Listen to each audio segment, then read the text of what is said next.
McDonald's में जितना भी अफसर बंदा है जिसकी पे ज़्यादा है वो इंडियंस हैं, और वो स्वीपर तक मैकडोनल्ड्स के अंदर पाकिस्तानी को नहीं रखते। वो कहते हैं मैकडोनल्ड्स के बाहर खड़े हों और डिलीवरी बॉय का काम कर लें। वो कहते हैं कि यार अगर इनको हम देते हैं ना, अंदर लोग डाइनिंग का खाना खाते हैं, ठीक है, ये आज नहीं कल नहीं परसों नहीं उनसे भीख मांग लेते हैं। एक चीज़ उनकी कोई चीज़ गिर जाए ना तो ये पाकिस्तानी स्वीपर छुपा लेते हैं, ठीक है, इसलिए डैड्स और पाकिस्तानी गंदे रहते हैं। मसला ये है कि पाकिस्तानी हमें हड हराम, हम जो कमाते हैं हम उड़ाते हैं। एक किसकी ज्यादा होगी, हड हराम की होगी या काम करने वाले? देखो, रेस्पेक्ट की बात करते हो ना, तो रेस्पेक्ट इंडियन को दी जाती है क्योंकि वो काम करते हैं, ठीक है। आप और मैं जाते हैं यहाँ से विजिट वीज़ा पे जाते हैं, 4 दिन वहाँ पे विजिट वीज़ा पे जाते हैं, फिर कोई ना कोई भंड मार के फिर वापस आ रहे होते हैं। इस बात ने मेरा सीना चीर दिया था। ये मुस्लिम कंट्री के लड़के थे, उन्होंने प्ले कार्ड उठाया हुआ था और उसके ऊपर लिखा हुआ था पाकिस्तान पूरी दुनिया के लिए एक कैंसर है और मुस्लिम उम्मत के लिए फितना है। बिल्कुल सच कहा है उसने, जिसने भी ये बात बोली है। दोस्तों, मेरी तरफ से उस आदमी को 21 तोपों की सलामी, क्योंकि ये कैंसर नहीं, ये कैंसर या कोई गंदी बीमारी होती तो ये वो है, ये वो मुल्क है, ये पूरी दुनिया के लिए एक नासूर बने हुए हैं। ये जहाँ भी जाते हैं सिर्फ और सिर्फ गंद फैलाते हैं। गंदे इतने हो चुके हैं कि कई कई दिन नहाते नहीं हैं। आप पूरी वीडियो देखेंगे तो आपको समझ में आ जाएगा। इस आदमी ने बिल्कुल सच्चाई बताई है पाकिस्तान की, कि ये मुस्लिम मुल्कों में जाके क्या हाल करते हैं। ये तो वहाँ पे डरते हैं क्योंकि इनको पता है कि वहाँ पे वो काट फेंक देंगे 1 मिनट में, और इनको कोई बोलने वाला नहीं होगा। सऊदी अरब, दुबई को, ये किसी और देश में जाता है तो हंगामा करते हैं और वहाँ पे इनको चू भी नहीं निकलता। तो दोस्तों, ये गंदी कौम है, ये गंदे ही रहेंगे सारी ज़िंदगी। वीडियो देख के प्लीज़ कमेंट जरूर कीजिएगा, वीडियो कैसी लगी, वीडियो को लाइक कर लीजिएगा और चैनल को सब्सक्राइब भी कर लीजिएगा।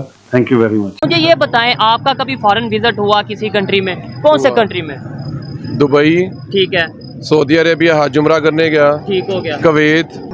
दुबई की बात करें, बड़ी तादाद में वहाँ पे इंडियंस भी होंगे। उनकी सोच में और हमारी सोच में क्या, आपको वहाँ पे इंडियंस अगर कोई नज़र आए हो तो बात हुई हो, क्या फ़र्क क्या नज़र आया उनके एजुकेशन सिस्टम में, उनकी गुफ्तगू में, उनके डिसिप्लिन में, हमारे डिसिप्लिन में? ये तो मैं एजुकेशन में दुनिया के जितने बड़े बड़े सॉफ्टवेयर इंजीनियर्स हैं, आपको पता है सॉफ्टवेयर इंजीनियर्स दुनिया को सप्लाई करने वाला सबसे बड़ा मुल्क इंडिया है। अच्छा। जैसे नर्सिस है ना, पूरी दुनिया में नर्सिस सप्लाई करने वाला सबसे बड़ा मुल्क फिलीपीन है, ठीक है, और ऐसे ही दुनिया में सॉफ्टवेयर इंजीनियर सप्लाई करने वाला इंडिया है। ये इसमें कोई शक नहीं है। आईटी का अगर बात करें, यहाँ बच्चे से पूछ लेंगे भाई आईटी में कौन सा कंट्री है जो बहुत आगे या बहुत तेजी से डेवलपमेंट की तरफ जा रहा है, वो इंडिया का नाम ही लेंगे। अच्छा सर, आज हम सोच में, आज हम एजुकेशन में, आज हम इकॉनमी में, आज हम अपनी वैल्यू में, रिस्पेक्ट में कितना पीछे रह चुके हैं इंडिया से? क्या समझते हैं कितना पीछे रह चुके हैं और उसकी वजह क्या है?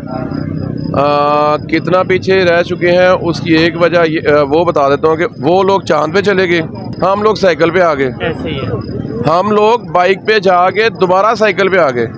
ये फ़र्क है उनका और हमारा। और दूसरा आपका सवाल, ये फ़र्क आया कैसे? सवाल में मेन सवाल ये है, lack of education, lack of quality education. ठीक हो गया। हम लोग रट्टू तोते हैं, जैसे हमारा का हाफ़िज़ कुरान होता है ना, उसको सारा कुरान पाक आता होता है जुबानी, लेकिन उसको उसका मतलब नहीं आता होता।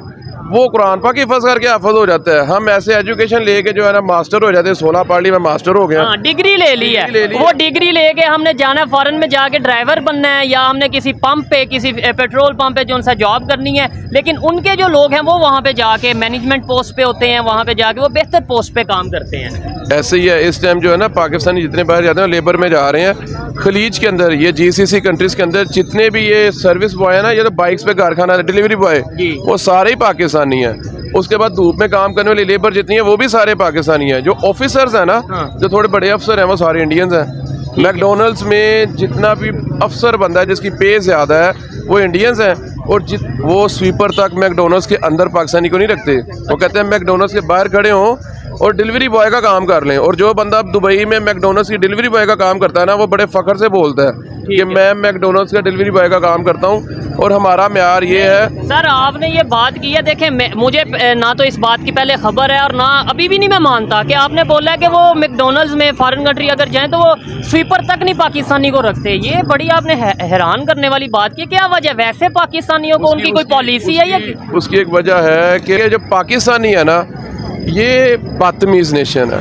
नहीं सर, मैं भी पाकिस्तानी हूँ, आप भी पाकिस्तानी है।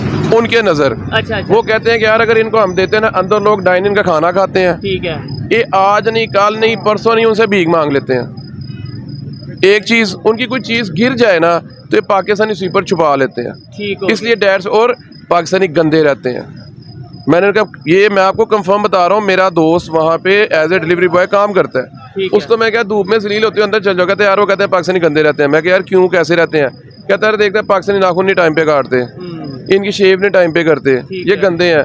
मुझे इतना अफसोस हुआ, मैं कह रहा हम लोग मुसलमान हैं और हमें कहा गया है कि नहाओ, सफाई आपका आधा ईमान है, नहाओ, नाखून काटो, ब्रश करो, बालों में ऑयल कराओ, परफ्यूम लगाओ। हम लोग ये कर नहीं रहे और इस वजह से हमें वो रेस्टोरेंट्स के अंदर जॉब नहीं दे रहे। पूरी दुनिया को आपने दिया क्या है?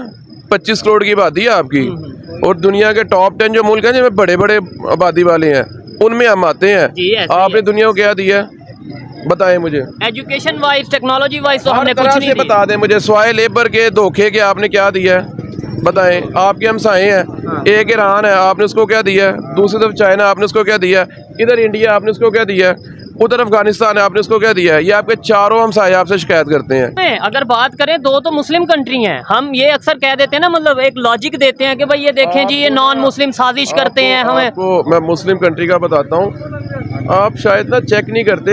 ये जो अफगानिस्तान हो गया और जो दूसरे मुस्लिम कंट्रीज हो गए हैं, जो बाहर के ममालिक में पाकिस्तान के खिलाफ जो नारे लगाते हैं, आपने कभी सुने नहीं? जी ऐसे ही है। अगर हम वो आपको मैं एक बात बताता हूं, अफगान की एक वीडियो भी वायरल हुई थी जिसमें वो आपने देखा होगा, क्या नाम लेते हैं, हमारे ex chief of army staff को वो जो कुछ कह रहा था। इसके अलावा अगर मैच अगर होता है अफगानियों के साथ, तो जब हार जीत होती है तो किस तरीके से रिएक्शन आता है, ये भी वायरल होता है। और मैं बड़ी माजरत के साथ एक बात कहूँगा, इस बात ने मेरा सीना चीर दिया था।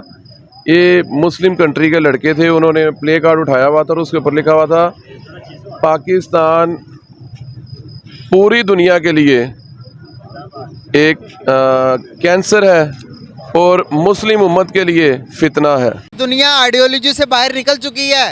अब मैं गल्फ कंट्रीज की आपको मैं बात बताऊं, दुबई के अंदर आप देखेंगे 70% जो शेयर्स हैं वो हिंदुस्तानियों के। आप सऊदीया में देख लो, अगर आप सिलेक्ट करना पड़ जाए उनको पाकिस्तानी और हिंदुस्तानी में, वो हिंदुस्तानी को लेकर चलेंगे। क्यों? मसला ये है कि पाकिस्तानी हमें हड हराम, हम जो कमाते हैं हम उड़ाते हैं। एक किसकी ज्यादा होगी? हड हराम की होगी या काम करने वाले? देखो, रेस्पेक्ट की बात करते हो ना, तो रेस्पेक्ट इंडियन को दी जाती है क्योंकि वो काम करते हैं। ठीक है, आप और मैं जाते हैं यहाँ से विजिट वीज़ा पे जाते हैं, 4 दिन वहाँ पे विजिट वीज़ा पे जाते हैं, फिर कोई ना कोई भंड मार के फिर वापस आ रहे होते हैं। रिस्पेक्ट होगी इससे? कहाँ से रिस्पेक्ट होगी, कहाँ से होगी? लेकिन ये कि जो कुछ ऐसी कंट्रीज़ हैं जो कि चाहते हैं हमारे मुल्क की इज्जत करते हैं, लेकिन आइडियोलॉजी पे करते हैं। लेकिन इज्जत बनाने वाले तो हम हैं ना, आप और मैं है ना।